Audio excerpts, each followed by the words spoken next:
Hello, Nay. Kakalabas ko lang po ng school. Dadaan po muna ako ng Racal Pawn Shop para magpadala kay Tita Juana. Okay anak, sunod ka na lang dito sa restaurant.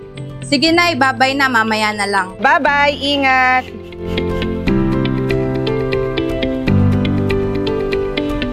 Good morning po. Magpapadala po ako sa Peracal Express po. Makikipilahat na lang po. Okay po. Thank you po. Hello ma'am, good morning po. Magpapadala po? Opo, magpapadala po ako sa Paracale. Tamang-tama ma'am, meron po kaming branch sa Paracale. Opo, taga doon po yung tita ko eh. Mura lang din po ang aming service fee sa Peracal ma'am. Bukod doon, mabilis at mura at maasahan ng Peracal Express. Tsaka mamaya-maya ma'am, baka makukuha na rin po ng tita niyo yung pinadala niyo. Ito na, ma'am. Oh. Sige ma'am. Kunin ko rin po yung ID niyo ma'am. Ay, ito po.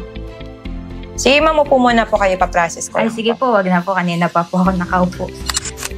Ma'am Maraya, okay na po. Ito po yung inyong reference number. Sige po, thank you po. Maalala ko po, naguhulug-hulugan nga po ba kayo ng alahas? Oo naman ma'am, pwedeng-pwede. Aba, mukhang nais niyo mang ma-invest Opo, kasi tinuruan po ako ng nanay ko na maganda po ang gold investment. Aba, very good ka ma'am doon. Very good din yung parents mo. Ano ba pangalan ma'am ng inyong parents? Baka po regular client namin Opo, dito. regular customer niyo po dito ang nanay tatay ko. Si Mario po siya at saka si Marie. Oo ma'am, regular client nga po namin dito ang Pamilya Ginto. Pati yung Lola Marie mo, tsaka si Ate Marian mo, dito lagi nabili ng gold dito sa Racal Pawn Shop. Kaya nga po, tsaka maaga din po kaming na-educate talaga ng mga magulang namin about po sa gold investment. Kasi maganda po siya talaga. Maraming salamat po. Baka ma'am, pwede nyo kaming i-refer sa mga kaibigan nyo kakilala ma'am, yung Racal Pawn Shop po. O sige ma'am, walang problema. Thank you po. Sige po, babalik po ako dito pag sapat na yung ipon ko. Hindi pa po kasi sapat yung ipon ko. Bibili po ako. Sige ma'am. Thank you po. Balik po kayo. Nay, nagpadala nga po pala ako kanina sa Peracal Express para sa kapatid nyo na nasa Paracale, Camarines Norte. Anak, tingnan mo. Ang taas na ng ginto ngayon.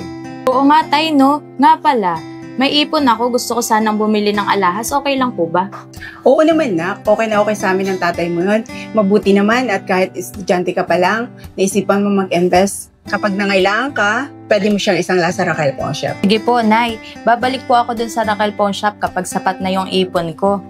Nga pala, tatawag daw po pala si Ate Mary Ann kasi wala daw po siyang pasok. Kumusta na kaya ang ate mo sa Saudi?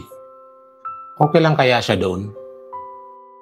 Palagi ko naman kinukumusta ang panganay mo kapag wala nga akong masyadong bumibili sa tindahan.